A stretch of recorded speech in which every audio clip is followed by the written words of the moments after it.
let's have a look through this full team. Wayne Smith, Wayne Buckley, Ted Goodwin, Ron Gitto, Warren Boland in number 5, the captain, Jim Lease at 5'8" in number 10, Alan Neal, John Rebo in number 8, Paul Merlo, Bob Cooper playing in number 14, John Donnelly, Jack Jeffries, Bruce Gibbs and Roy Masters as the coach. Well, Paul Merlo, number 9 for West, has filled an important role for the Magpies since joining them from Penrith. He's a very solid, grafting type of a player with a high work rate, and he's become a very important member of the Magpie pack. Canterbury take the field. George Paponis, their skipper, leading them out. Stan Cutler, Chris Anderson, Chris Mortimer, Greg Brentnell, Steve Gearon, Gary Hughes, Mal Creevy playing in number 7 for Steve Mortimer, Mark Hughes, number 8, Steve Folks, Jeff Robinson, Graham Foe, George Paponis and Greg Cook. The coach is Ted Blossom. Bearded fellow with a very black hair, Jeff Robinson, is becoming more adept at unloading the ball under the tutelage of coach Ted Glossop when he can find the balance between his bull-like charges and a little bit of ball distribution. He's probably going to get the nod from the city selectors. Referee in today's game is Mr. Greg Hartley.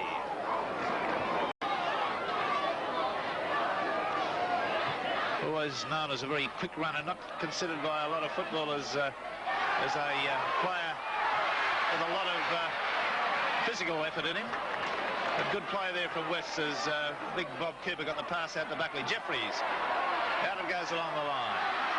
Gitto got the pass away to Lease. Lease is going into the post. It's a good try. Canterbury opened up. West put on the pressure under the post. 3 points, probably a 5-pointer. See it again. Jeffries. Pass out there to Donnelly, then away it goes. Gitto steps inside and loads a beautiful one to Lease. That big step off the right foot, blimey. He's certainly a versatile player, this fellow. A lock forward. Now watch his step as he finally gets himself into the clear. Now there's the Gitto, the pass. Now watch this step.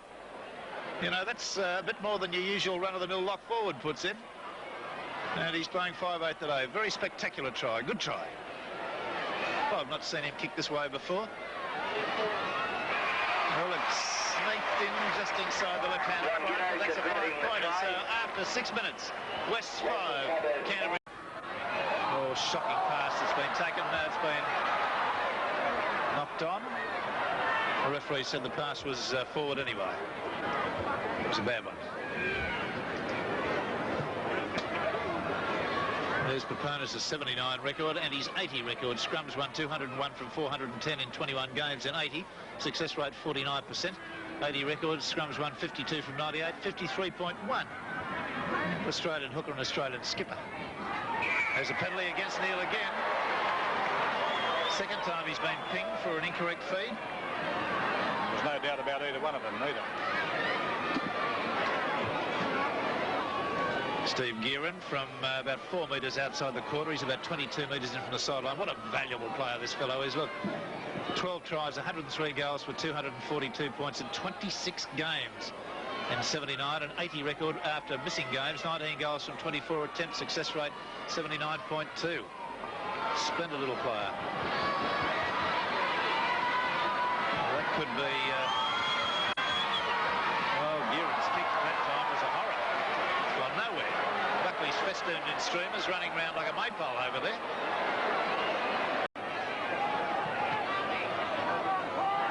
Miller.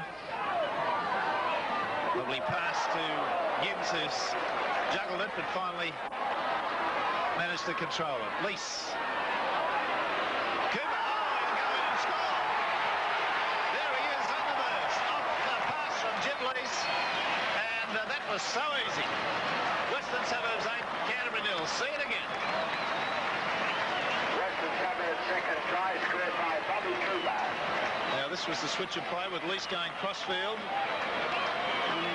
Was there a suggestion that pass might have been fractionally forward? It was certainly close. It was line ball, but Cooper on the outside of it just kept on charging away. Now here's Lease again.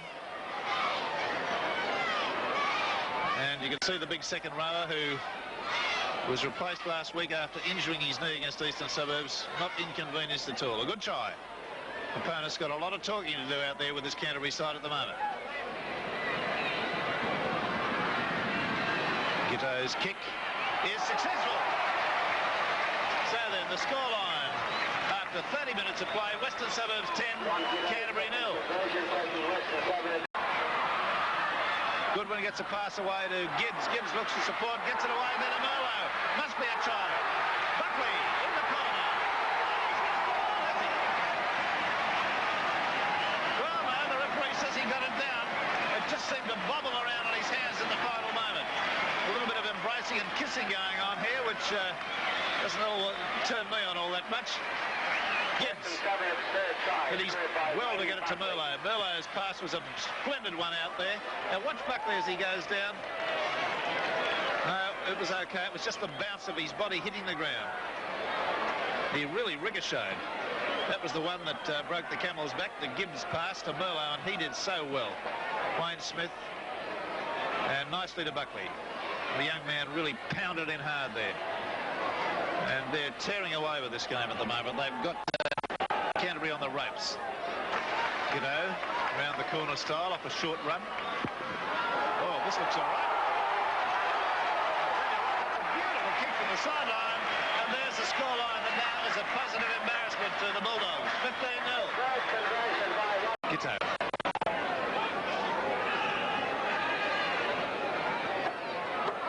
Merlo. All the West players looking for the ball now, all wanting it. There's a penalty against Papanis. The swinging Jeffries to the ground. Merlo to the ground, I'm sorry. See it again.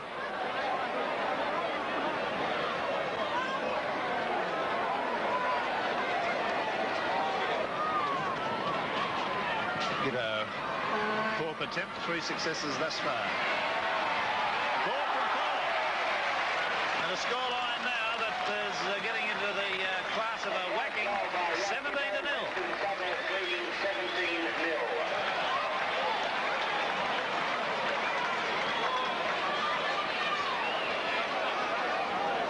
So with the header in the background taken by Buckley, he'll put it downfield and have a bit of a chase. It's going to go out on the full, is it? No, it finds the line, but that is it for that section of 40 minutes. I mentioned the try scorers, Buckley, Lease and Cooper. 4 goals from 4 attempts to Ron Gitto, who is not a noted goal kicker, Barry Ross. No, I can't recall the last time he's kicked. Anyway, nothing to say about Canterbury. They've got it all to do. We'll be hoping for a vast improvement in their performance to measure up to the high quality of Western Suburbs in this. Gibbs comes in with a shoulder charge to put Gary Hughes down. Opponents. Creevy. Always quick enough to beat the first tackle, but the West defence just swarms in. Cook finds a way through the middle of the ruck there for a 15-metre gain. Could have been a penalty. Papanis flicks it back inside to Chris Anderson. Last tackle. Canterbury putting on a spirited display. And it's a try. Anderson. Finally, they're on the board. Now, that may have the desired effect, probably having something to say to Greg Hartley, but it'll do no good. See it again.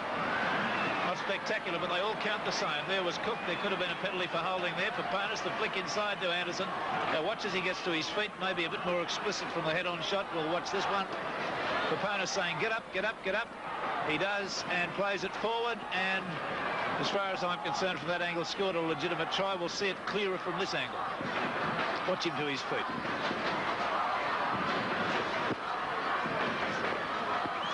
Ricochet off the legs. Seemed to be right on the line, but the referee was close. You can see on the left, and he's judged it to be a 3-pointer. It would. Here's the record for Anderson, 79 record, 11 tries in 24 matches, 3 from 5, progressive in 1980. 4th attempt, no success. Only 18 metres or 15 metres out, almost directly in front. Oh, blimey, He hasn't struck the ball properly at all today. Not one of his kicks has looked a good kick, even that one that got him 2 points. But there it is, 17-5, and welcome from Canterbury in this last 20 minutes. Creevy, Gary Hughes. Back inside the Creevy. Oh, he's got himself into the clear for once. Bavated 1-2, and he's going to go on and score. They won't catch him. He's Rebo's making ground, but he won't get to Creevy. It's a great solo try by the little fella. You won't see better. A great solo try. He's run 75 yards, I would estimate. And that one's brought the house down. The blue and white flags are out, and I think he's in a state of total exhaustion. And pretty good work too by Rebo to pick him up in the way he did there for a few yards. But let's see it now. From this point, this was Creevy, the replacement half. Steve Mortimer. Watch yourself. Look at this. Some weak defence. They've gone high. He just kept on shrugging him off. Here's Rebo striding out, different running styles. He finally got to him on the line from head on. How many tackles did he avoid? 12,451. Now this is the start of it. 1, 2, 3, 4, 5.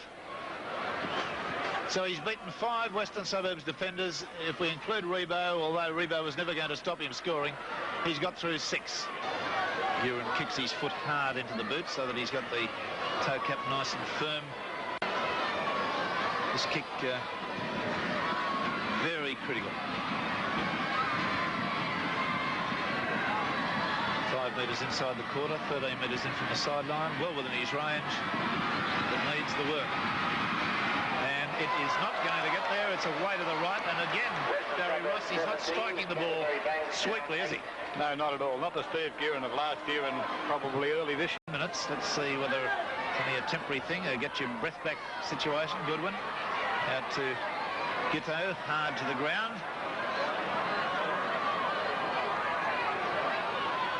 Buckley evades one, but finally just chipped by one hand. Last tackle. What a West tactics. Goodwin. Goodwin. Right through. Looking for support. Lobs a beautiful pass to Boland. Boland's got Guerin there. Evades Guerin's got him running backwards and forwards. Oh, he's going to score. It's a great try to Boland. And Guerin really should hang his head in shame a little bit on that one.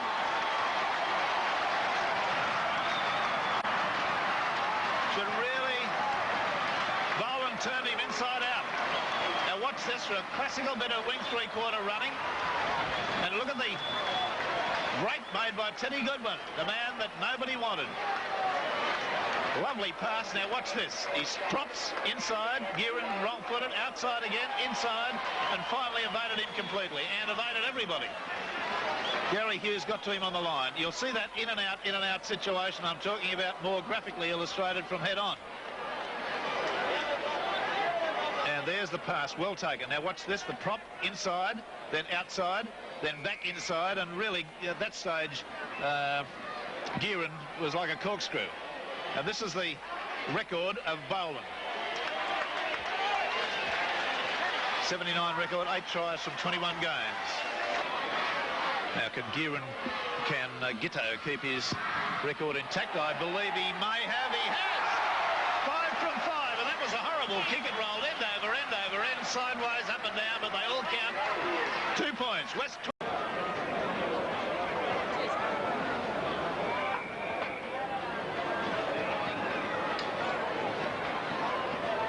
Last scrum of the match, perhaps. Canterbury scrum win. 19-all, full-time score, Parramatta Penrith. 13-11, the scrums in Canterbury's favour. 10-2, the penalties. Canterbury's wide. Creevy. And there's the hooter, where 5 seconds out now time, and it's been a massive and a very, very good win by Western Suburbs. Our award winner in today's game, and there were a number of players in contention, but we finally came up with Jim Lease, who was a lock forward, played at 5'8" today for most of the game, but did appear in the centres on several occasions. And I thought his overall versatility showed, because he's not a vastly experienced footballer. Scored a try, was involved in another, very strong in defence, and had an all-round very, very fine game. He'll appear on Sports World next Sunday and receive his $400. Now, the results of the other games today, or this full round of football: Norths yesterday 6 defeated Balmain 4, West 24, Canterbury 8 in the game we televised. Eastern Suburbs 6 have gone down to Newtown 22. Cronulla 18 have recorded a win over South Sydney 12. St George 21 have a donkey licked Manly 2 in Brookvale Oval. And another upset result, Penrith 19, Parramatta 19. Now, the competition table looks this way. Western Suburbs 10. There are 4 sides equal second on 8 points: Canterbury, St George, Newtown and Cronulla. Then we have on 7 points Parramatta, Manly on 6, South Sydney, Eastern Suburbs, Balmain and North Sydney all on 4. And Penrith have recorded their first point with the draw with Parramatta. They're on 1. Now, our telecast next Sunday poses a bit of a dilemma. It's between the Saints and West sides from Jubilee Oval or Newtown and Cronulla from Henson Park. All those sides